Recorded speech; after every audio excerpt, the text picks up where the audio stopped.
I just turned around and I was just really angry, and I was like, do you think that what you've done is appropriate? And they were like, they weren't expecting me to like say anything, and I was like, do you honestly think when you see a human and you see them being a bit different or whatever, that you think that throwing stones at another person is a good thing to do? And then they were all getting like really sheepish, and then one of the boys just went, I'm sorry, and I was like, you should be, like, this is just horrific. That kind of stuff happens all the time. Like I've had multiple times where I'm like walking down the street and people are saying stuff to me, or I've literally had people throw stones at me for being gay. Represent differently now. Like, does that human feel like a stranger to you or not necessarily? I've always wanted to be called Charlie. Then I won the European Pro Sound Award for Breakthrough Studio Engineer of the Year, which is then when I met Fraser T. Smith, and then it put me on this whole other journey where I ended up working with Gary Barlow. The question is odd, a bit clunky. What's it like being transgender? Because my immediate response to that was, what's it like being Mark? A lot of the time it's just being a gender is just being a bunch of stereotypes associated with that gender. So I just don't feel like I locked in. Like this is who I am.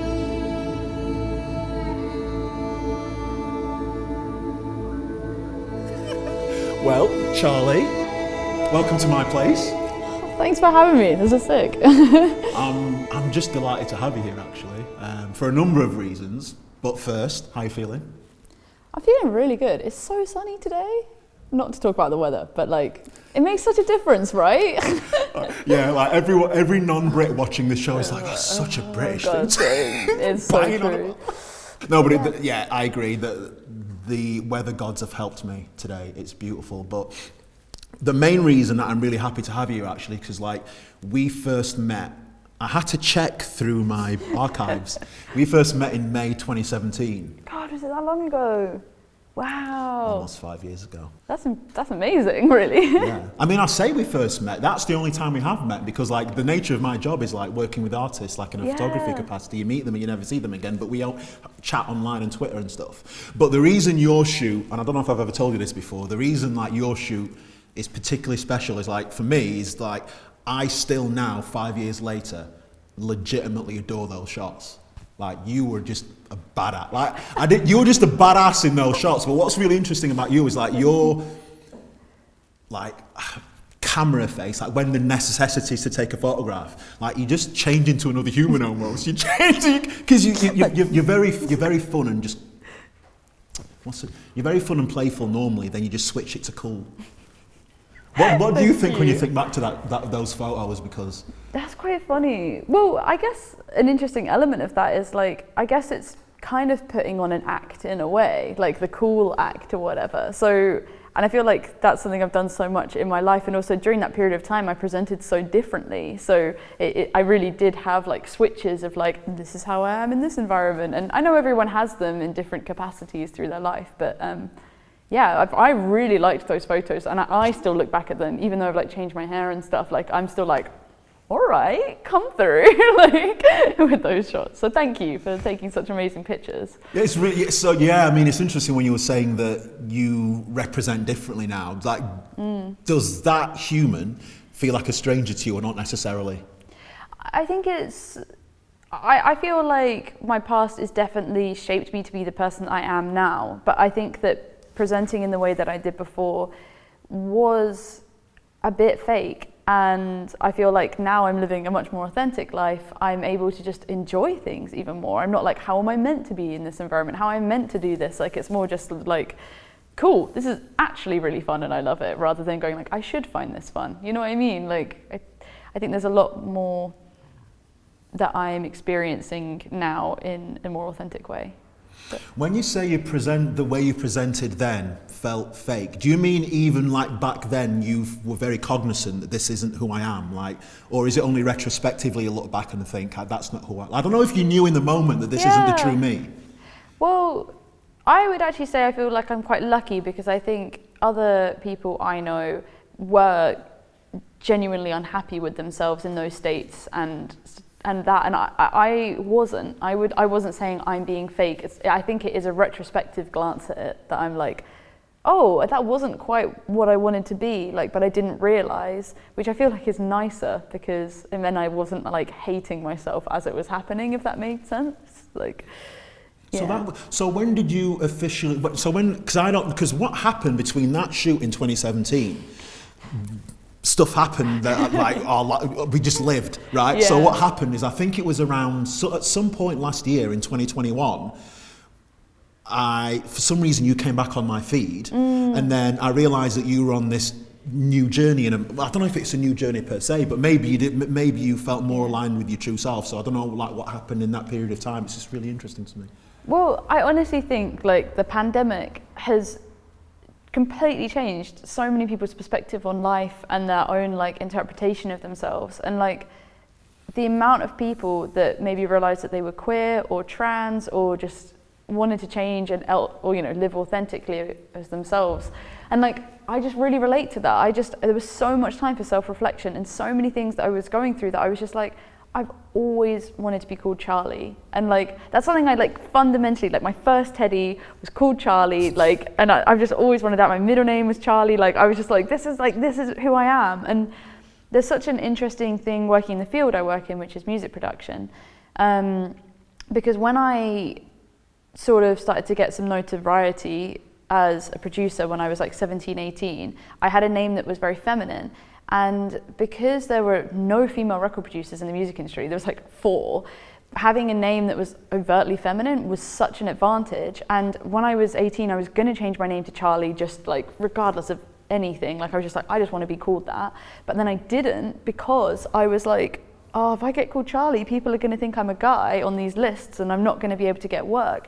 But I think that the music industry has progressed so much since then, so that was nearly 10 years ago, that I now feel oh, I can actually be who I am and live my life authentically, and that will now be celebrated. So it's, I think it's a cultural and perspective shift on a lot of things that have allowed me to feel so comfortable in changing my name. And then my pronouns as well, something my whole life I've always felt that I didn't feel quite female, but didn't know how to verbalize it. And until one of my really close friends, Max, showed me sort of his journey, and then I saw a lot of stuff online, I was oh, right, this is the language, being non-binary is the language that I want to use to describe myself, because that is how I feel.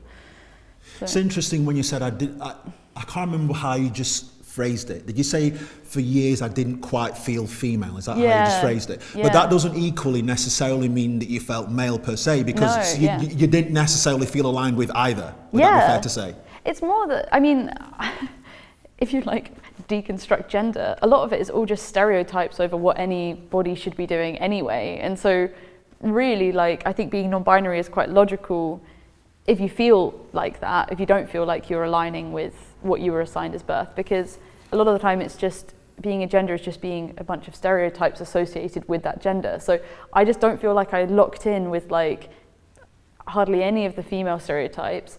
And I guess I did lock in with a lot of the male stereotypes, but that didn't mean, and it doesn't mean that I feel like I'm a guy. I just feel like I'm me, and I think a lot of people, maybe if they started unpacking it like that, might find that they relate to that too, but that doesn't invalidate people feeling a specific gender. But that's just my personal journey, is Can I ask you, which male stereotypes did you feel more locked in with? Which one? I'm more leaning towards that than that traditional female stereotype, for example. Well, I think working as a music producer and engineer, I just didn't come across any women. It was only men, that I ever encountered. So I feel just the line of work I was going into engineering, even playing guitar, playing bass, that was quite manly. I ended up doing quite a few leadershipy things. I feel they're not things that I necessarily regard as inherently masculine, but by the outside world showing me, they're going, they are things men do. But I did them because I loved doing it.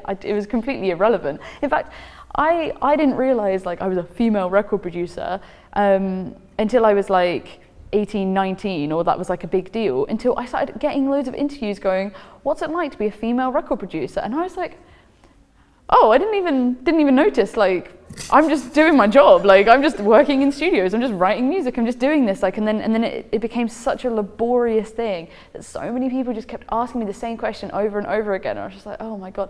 But now ironically, I now identify as non-binary, and I personally identify under the transgender umbrella. I now get asked the same question, but just with a different thing. So what's it like being a woman? It's what's it like being transgender? And it's just sort of like... What do you mean? People get asked what's it like? That's the question. Yeah, what's it like being transgender? And being a music producer. The thing is though, okay, I think because it's such a more new topic than being a woman, that I think people aren't so blunt with their like asking because they don't want to say something wrong. So I feel like a lot more confident in those scenarios because I get to lead them more, because a lot of the time I'm the one educating people on trans rights or things like that in the environment in which they're asking about it. So it's like, I don't feel belittled by it. I'm more like, I'll show you, you know, kind of thing. But it's a weird one. Weird is one description, but here's a question which I find fascinating, and I demand honesty. Like, is there a little bit of, if someone asks you, because the question is just a strange construct, the question is odd, a bit clunky, what's it like being transgender? Because my immediate response to that was, what's it like being Mark? Yeah, exactly. So it's just a weird, it's a really weird question for me, but I wonder if, when you get asked that question, here we go again. Like, is it a bit irksome when you get asked that question?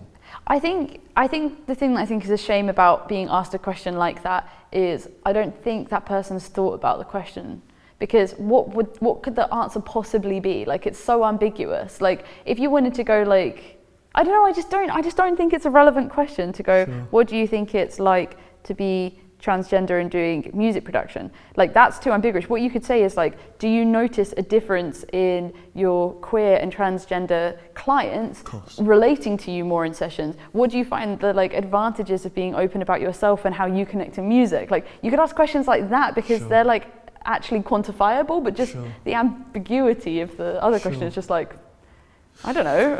Well, it's interesting you talk about ambiguity, because sometimes, here, I'll give you my equivalent that I've lived with for years. Yeah. So, but there's nothing ambiguous about this question, but I've lived with it all my life, and I made peace with it around the age of like, maybe 30ish, when I realised that humans by design are curious. So then I just gave everybody a pass who asked me, are you an albino, for example? Yeah, of course. Like, for many years, it'd just be I don't know, if you asked me why did it bug you, I couldn't actually tell you. I think it was maybe just a frequency of it that was quite tiresome after a while. But then actually, with maturity, with age, I realised, to be fair, humans are actually quite curious. Yeah. So I suspect they've not got any ill intent behind it, they just want to know. But I would also say, interestingly, like, usually when the answer's always yes. But then, funnily enough, I don't think I've ever said no. That's mad. I should just throw a curveball. Yeah, just be like... I should just throw a curveball. Yeah. Maybe. But I think the question never goes anywhere beyond that. So I guess... I guess what I'm saying is that, for me, to alleviate my own ongoing rage, I just started giving people a pass, because I was like, this isn't what I'm saying you should do, by the way. I'm just sharing thoughts. Yeah. I was like, you're just curious, aren't you, to be fair enough. But the conversation never went anywhere, so I'm like, well, what did you gain from that exchange? Yeah, exactly. I think that's a really nice perspective to have, though, on the sort of like, yeah, humans are curious. And maybe I'm being too hardline about like my opinion on people asking that kind of question, because I do think it is nice to be, I think it really just depends on the environment. Like, this is an open conversation, so it's like I'm inviting questions about certain things, and it's like I'm open to talk about it. But like, when you're just doing your job and someone throws in something and it throws you off, like, it's just like, come on, just think about if there was an appropriate question right now, like, kind of thing. But equally though, maybe we should have a conversation about the tone, because the tone is so influential. So it's not sometimes it's the tone. So there's a very big difference between, excuse me, mate, I'm sorry to bother you, are you an albino? Yeah. And, mate! Yeah, exactly. My sound guy's going to love what I just did. But tonally, they're two different things. Yeah. One of them's a genuine, sincere place. One of them's probably a knobhead. Yeah, exactly. And I would argue that that's probably, tonally is a big influence on how you feel about the question, isn't it? Hugely. Hugely. I think it does. You can tell when someone, I think in any intersectionality of being part of any minority group, you can tell when someone actually wants to learn, and maybe they're just misplaced, like the way they've said it, or that they're, just like not hit the nail on the head, but they're not trying to hurt you, versus people who are just being deliberately dickheads about like something, you know? Like, let's talk about deliberate dickheads now, and then we're going to just circle back, because I feel like we've not even explored what set you down this path of music producer, so we're going to talk about that in a minute. But in terms of someone being a deliberate dickhead, talk me through one of the photographs you brought with you today, and when that photograph was taken, because when you told me this, I was like, Christ. Yeah, well, I mean, it's not a unique experience. I think a lot of people end up in this scenario, which is horrific, and it shouldn't be normalized, but I think it does. But basically, I was at work and I was walking down the street holding like a massive box, and this white van man just drove past and just shouted "faggot" like at me as I was just walking past. I was just like, phew. But my first instinctual reaction was actually, oh my god, he thinks I'm a guy, rather than like I'm being like had verbal abuse as a woman. Which is quite a funny feeling, but also it's just sort of like that kind of stuff happens all the time. Like I've had multiple times where I'm like walking down the street and people are saying stuff to me, or I've literally had people throw stones at me for being gay. Like, what do you mean throwing stones at you? Like a group of boys physically threw stones at me whilst I was holding hands with my partner, because we were, like looked like a queer couple. I ended up actually getting really pissed off with them. One of the stones hit me in the back of the head. So I just turned around and I was just really angry, and I was like, do you think that what you've done is appropriate? And they were like, they weren't expecting me to like say anything. And I was like, do you honestly think when you see a human and you see them being a bit different or whatever, that you think that throwing stones at another person is a good thing to do? And then they were all getting like really sheepish. And then one of the boys just went, I'm sorry. And I was like, you should be. Like, this was just horrific. And then they were like, oh, and then I just walked off and like, whatever. But yeah, I don't know. There's just like been multiple instances where stuff like that's happened. And again, like, I still come from like a place of privilege with a lot of things. And so I just can't imagine how horrible it is for other people that have it more frequently and more like worse than I have it. But what do you mean you have more privilege than some? In what regard? Well, if I was honest, like, I feel like something that's not talked about enough is intersectionality between race and class. I think that's like, and that's a massive problem in the music industry. I think like being white allows you to be seen in a different way that I see that my other friends of colour are not able to be seen as, or like a level of professionalism, if I'm being completely honest. And then also I speak in quite an articulate manner, and I notice that I get a different reception speaking like that than maybe some of my other friends that don't.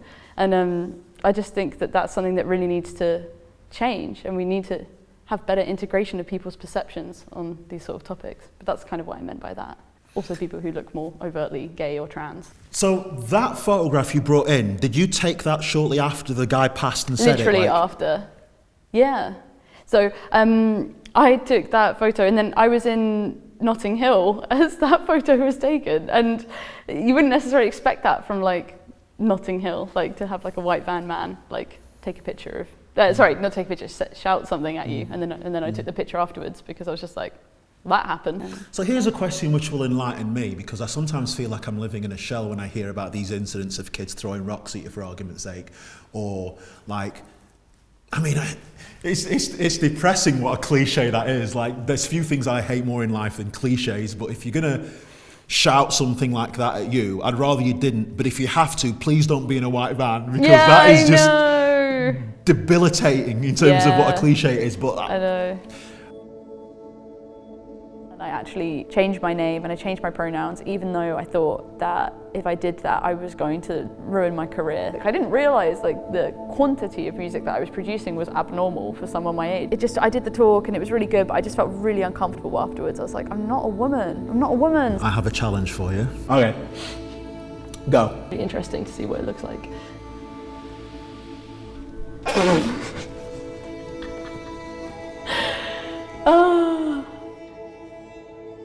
Is this a daily experience, for argument's sake, or maybe a weekly experience? Because if you said to me, CK, like, how many times in the average week do you think someone will shout out something inappropriate at me? Do you want to know what my answer would be? My speculative guess, I would say in a week. Okay, my instinct was 1, but I like to have a buffer. I'm going to say 2. Cool. Is that how much thing I get? Or how much you get?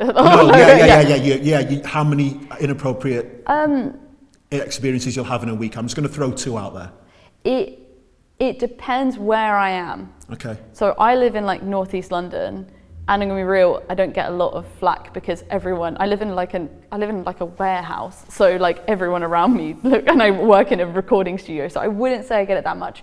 I would say I actually got more comments or catcalls and everything when I was like feminine. I would say I would get 2 to 3 a week would happen when I was feminine, and when I cut my hair and just started dressing more like how I felt authentically, I don't get a single like female one, but I occasionally do get like the gay ones, but a lot of the time people just don't know what to say because they don't know what the insult they're trying to say is, if that makes sense. Yeah, so when you were talking about, do people still use the term femme? Like, you know when you're very feminine, like that's just like Yeah. So when you were talking about when you represent very feminine, like that was back in the day when we did that photograph. Yeah. Do you remember when we were laughing over the selection process? Too much hair. Yeah, there was so much hair. We were split between one photograph. You were like, CK, there's just an abundance of hair, and I was like, an entire mane. I liked it for that reason, because it was just quite quirky and I liked it. That version of you, I didn't even consider that. Catcalls. Constantly. That's interesting. Like constantly when I look like that. Like, and because I had peroxide blonde and pink hair, I wore like checkered suits. Like I'm like a walking target. Like, you know, and I did not enjoy that. I know some people that don't have a problem with it in the same way. They're more just like, oh great, I'm like getting attention. But like I personally, I think it's because I felt like I wasn't, if someone was calling stuff out to me now, I wouldn't care in the way that I cared before, because I'm like, at least I really like the way that I look and I really feel like I connect with that. Where the other time I was like, oh, that just feels rubbish because you're seeing me as this object, or you're seeing me as this like consumable thing, where I don't think I'm seen like that now. Is at least my interpretation of what's going on. I guess what you're saying is when you get hostility now, it's like, well, at least actually the shoes that I'm in right now are the shoes I should be in. I am this human. Yeah, exactly. It's like you can defend yourself when you feel like when you believe that what you're doing is the right thing. But yeah, I think when you're at a point where you're like, I'm on steady ground here, like you can't really say anything to me that's going to affect me, because like you just look like an idiot. Like, right. So let's take some steps back then let's just maybe go to 16-year-old Charlie, who at the time was playing in various different bands. That was you were playing in various different bands, punk, grunge bands. Yeah. And via those experiences, you found yourself in studios recording, and that was when your love affair with the business of production and engineering presented itself during the studio sessions, right? You were like, wow, this looks like the Starship Enterprise. It was so good. Yeah, because I was really lucky. I was in like a acoustic-y pop band or whatever, and we were working with like major record labels, and then in that instance we then got to go to like all of these studios and see like the big mixing desks, and I was just that annoying kid over the shoulder of the engineer being like, what does that button do? What does that do? What does that do? And I think that really got me into this space where I was just like, oh my God, you can make songs by adding loads of layers and like doing this whole thing. And then I ended up like getting jobs in studios and making my own studio and working and just producing like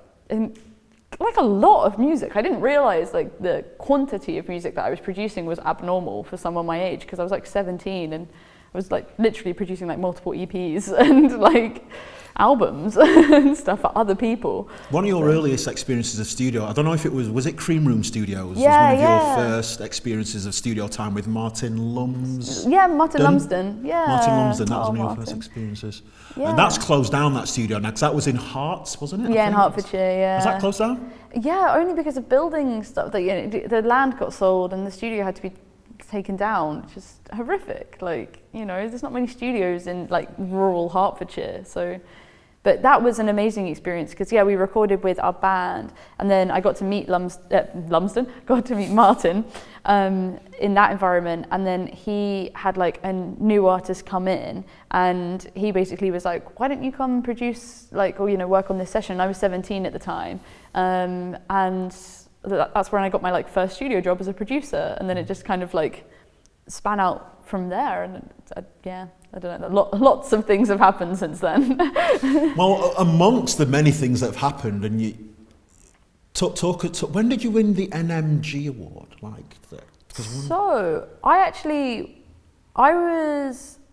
I won it the first year that it came out, which was 2017. So it was the first time that the NMGs had decided to do an award like that. But then I also happened to win it again the next year, which I really wasn't expecting. What is their name? What's an MG acronym for? New Music Generator. It's like a Cambridgeshire-based awards. And that was a Producer of the Year award. It was. Also, what was interesting about that is like there were, again, like my gender identity has changed.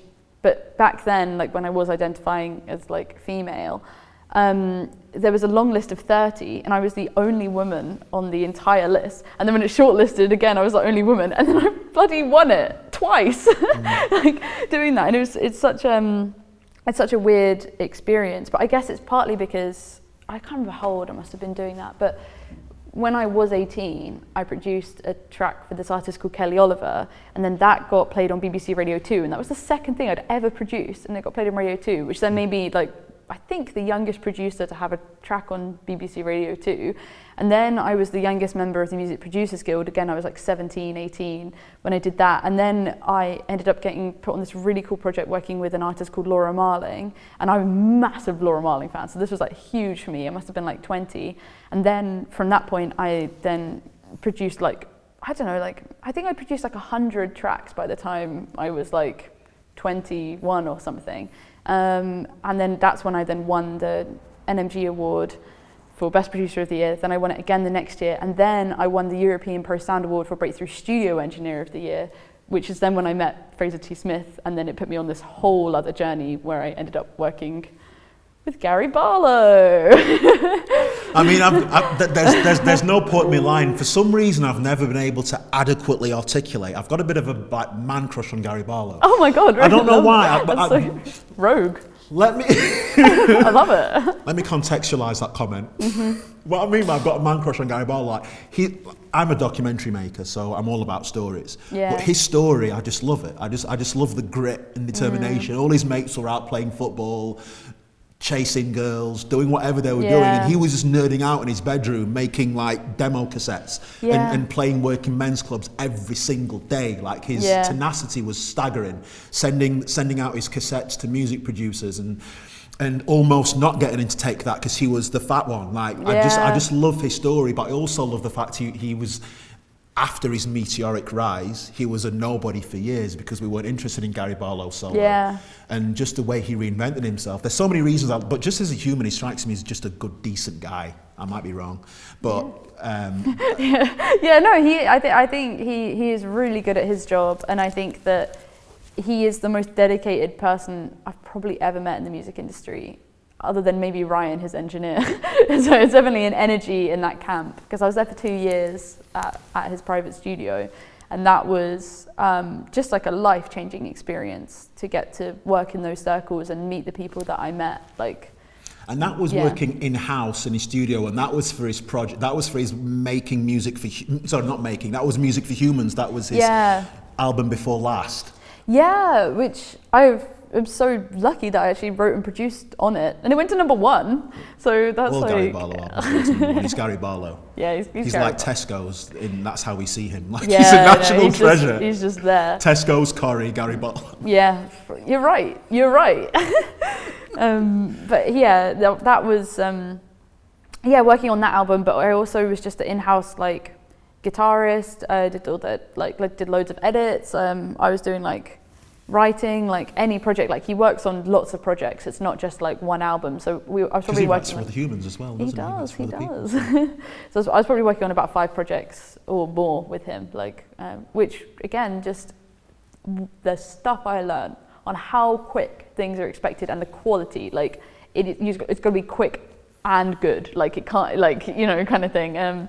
And yeah, I think that's really shaped me up for after my contract ended with him last February, and then when I got my own studio and I've started building up this whole other production side of my life, all of the things I learned there have been invaluable to what I now know. So now, because you've had these remarkable experiences professionally and then personally, you've, I guess, God, I hate cliche corny, you found who Charlie is to a point. You felt like who Charlie is as a human. We know who Charlie is as a professional. That's enabled you to combine the two things with TCC. Yeah.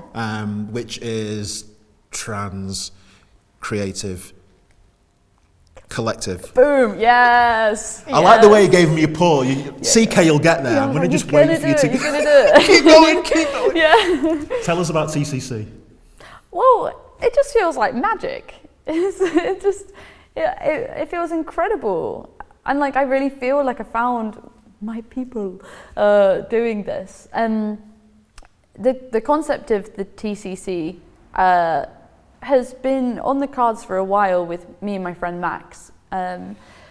We used to go to because Max is also an engineer as well, we'd go to these like women in music events and all of these things, and they'd be like really female, like really women orientated, and we'd be like, this just doesn't sit right. Like it's like, and then as time progressed, it turned into like women and non-binary, but it was still women's event, and they only meant women who were like, they only meant non-binary people who were AFAB, which stands for assigned female at birth, and you know, like it was still a bit problematic, and we were always like, oh, like it'd be really nice to see a non-binary person or a trans person on one of these panels. And then there was this moment where at one thing, and I just turned to Max and I was like, you realize it's going to have to be you, right? Or like, you realize it's going to have to be us. Like, we are the people that are going to have to make this change for the industry.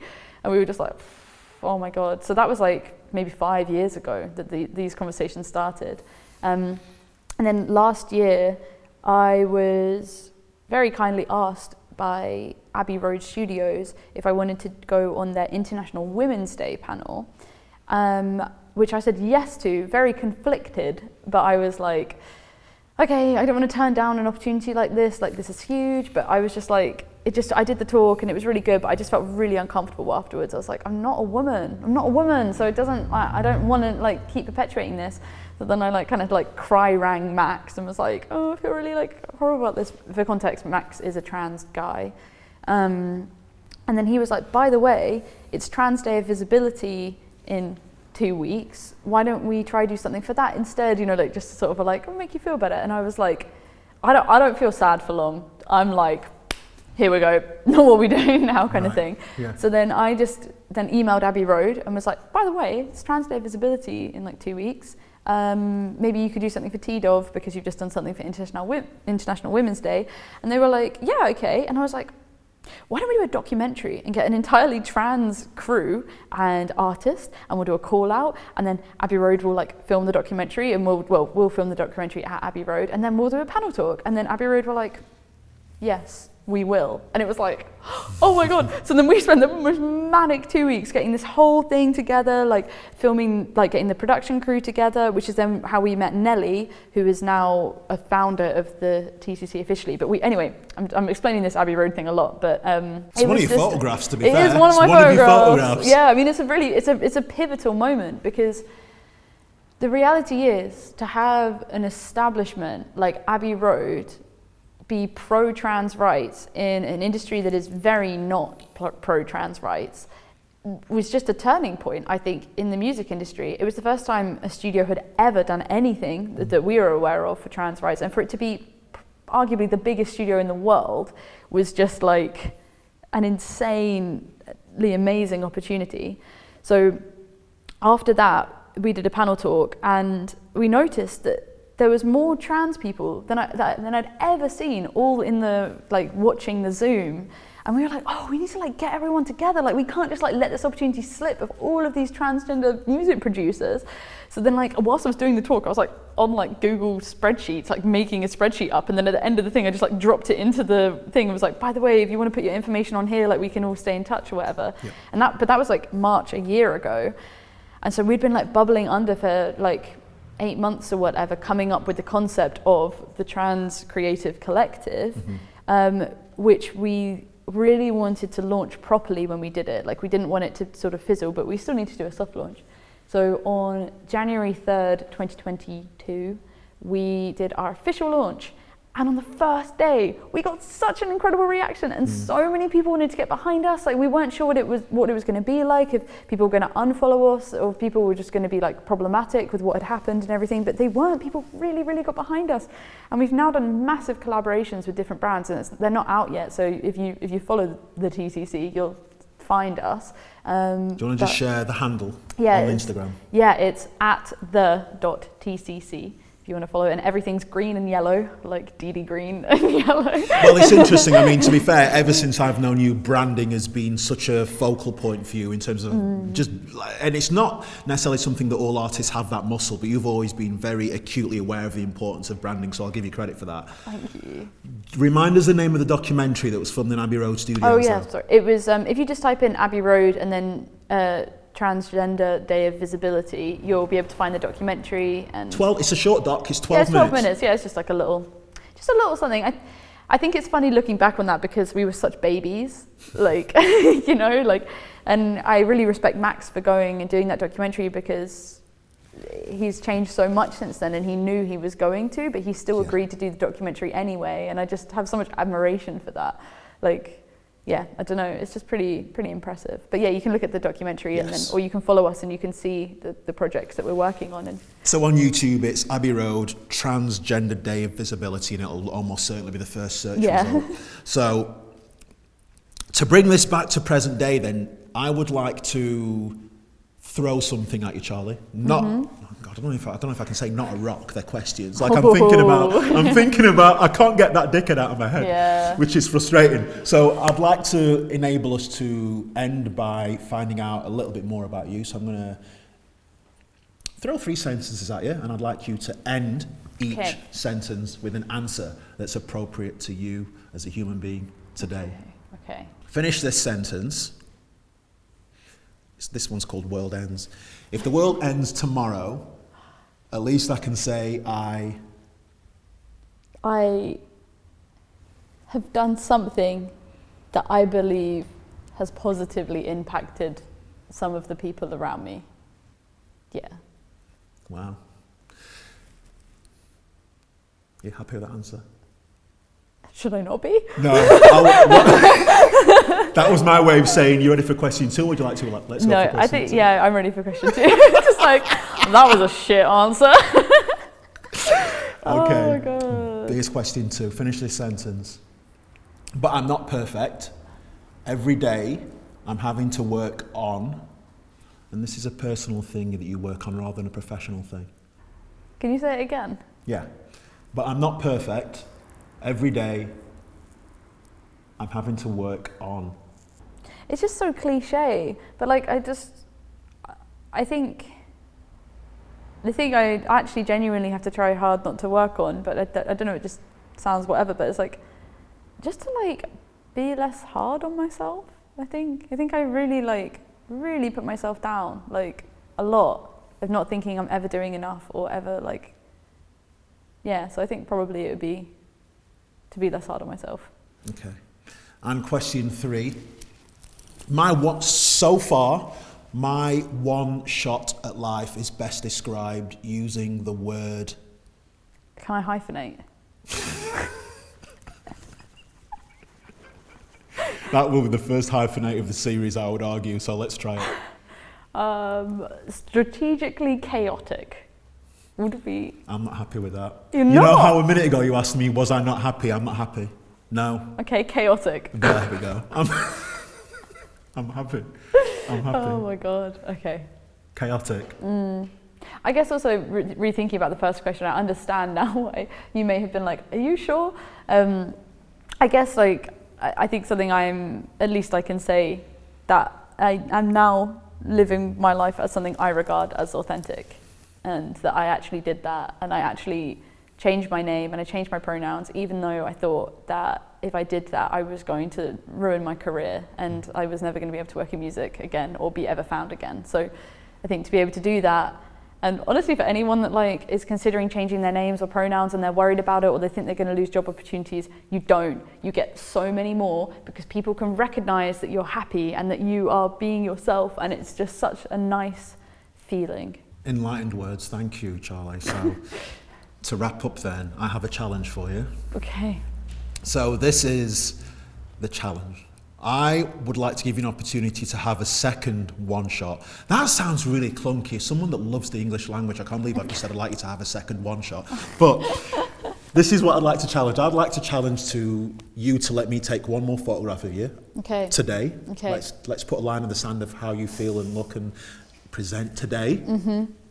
And I have 60 seconds to take this one photograph, but the thing is, I can only press the shutter button once. Okay. The minute the photograph is taken, Jessie is going to take the camera away from me. I don't get to see it, you don't get to see it. Jessie's the only living human who knows what it looks like. Okay.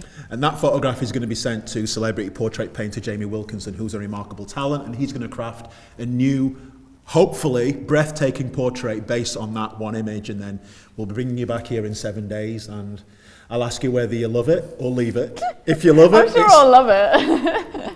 if you love it, it's yours to take away. If you leave it, then nobody gets it because it's just a horrible thing. Yeah, it's just like, that was awkward. It won't be up for that. I'm so up for that. I'm so up for it. I'm ready. Jessie! Thanks, chick. Right, okay, so I am allowed to ask that. I am allowed to ask for the mood. So in terms of the mood you'd like us to capture, like chill and stoic, happy and fun, or somewhere in between? I feel like happy and fun is like where oh, is that what you hate? It's just hard You shouldn't have given that option. It's you though, it is you to be fair, but it's just, it almost, we'll give it a go. Am I allowed to check my hair? You can't, no, you should have done that before we sat. Well, I don't know, I've touched it so much during the thing. Okay, I'm just gonna have to embrace, I'm growing my hair out at the moment as well. This is a terrible time to be having a portrait taken. Okay. Jessie's gonna give us a 60-second count so that we know how much time we've got left. So Jessie, I'm ready for you when you're ready. All right, then, CK, go. Oh, so you wanted happy, but that's impossible to accomplish naturally. Is it? It really is, but we're gonna have to try. Okay. Looking at me. I'm not happy about this. You gotta get I've got it! It's something weird!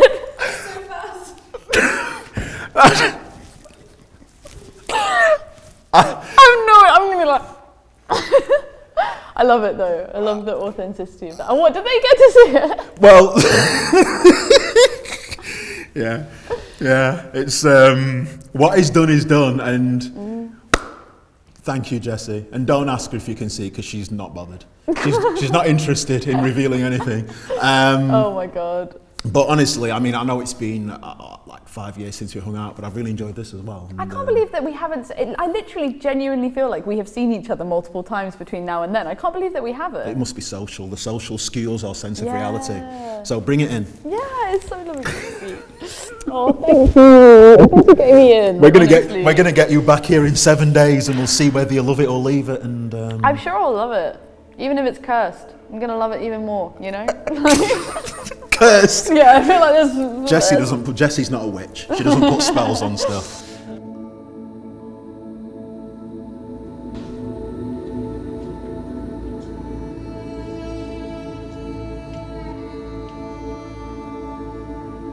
Hi CK. What I liked about painting Charlie was having fun with capturing textures from the picture. I hope they see this within my painting.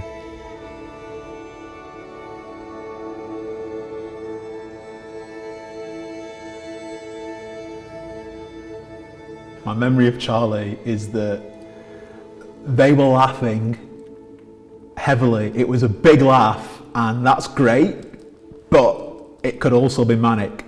And I don't want Charlie to look manic, because that isn't Charlie's character. So just give me a happy, non-manic Charlie. Okay, go.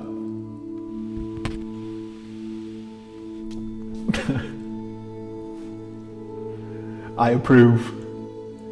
That isn't mania. They are Charlie's dimples. That's Charlie's eyes. The hair is exceptional.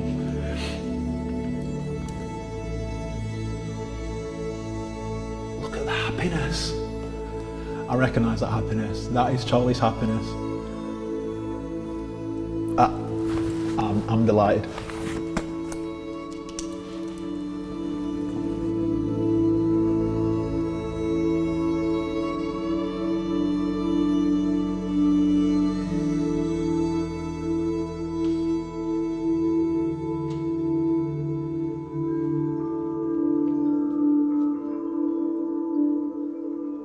Hey Charlie, you're one of the most naturally happy people I know, so capturing that means a lot to me.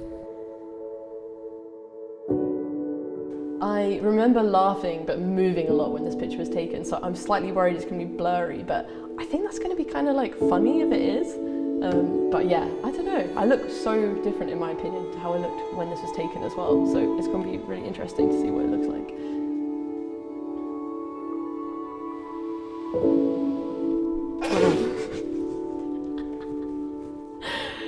Oh, yeah, that's funny. My first thing is like teeth. Yeah, I mean, I think that's a face I pull a lot. I feel like I'm literally pulling it right now, just like... Yeah, I like the hair actually. I miss my hair like that, and I forgot I was wearing glasses. But I'm wearing the same necklace. That's funny. Yeah, that's really funny.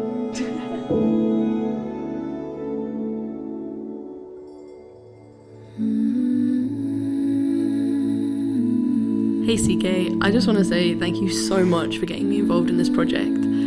As someone who works behind the scenes a lot of the time, it is incredible to have an opportunity where I am the one that gets to have the picture painted and taken of me. So it feels very incredible. Thank you very much.